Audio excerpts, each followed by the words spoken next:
ఎన్టీఆర్ 29వ వర్ధంతి కార్యక్రమాలను టీడీపీ నేతలు ఘనంగా నిర్వహించారు. ఎన్టీఆర్ జిల్లా విజయవాడలో ఎంపీ కేశినేని శివనాథ్, ఎమ్మెల్యే గాదే రామ్మోహన్ ఎన్టీఆర్ విగ్రహానికి పూలమాలలు వేసి నివాళులర్పించారు. టీడీపీ స్థాపించిన 9 నెలల్లోనే పార్టీని అధికారంలోకి తీసుకొచ్చిన ఘనత ఎన్టీఆర్కే దక్కుతుందని ఎంపీ కేశినేని శివనాథ్ కొనియాడారు. రాజకీయ రంగంలో ఎన్నో సంచలనాలు సృష్టించి ఢిల్లీలో తెలుగువాడి సత్తా చూపించిన గనుడు ఎన్టీఆర్ అని గాదే తెలిపారు. ఇక ప్రభుత్వం ఎన్టీఆర్ ఆశయాలను కొనసాగిస్తుందని నేతలు స్పష్టం చేశారు. ఈ కార్యక్రమంలో పార్టీ శ్రేణులు పెద్ద ఎత్తున పాల్గొన్నారు.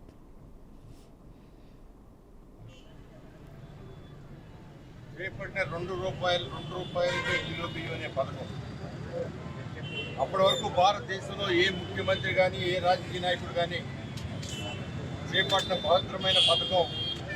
అది భారతదేశాన్ని ప్రభావితం చేయడమే కాకుండా ఈ రోజున కేంద్ర ప్రభుత్వం అన్ని రాష్ట్రాల్లోనూ ఆ కార్యక్రమాన్ని మొదలుపెట్టిన సంగతి మనందరం కూడా గుర్తు చేసుకోవాలి.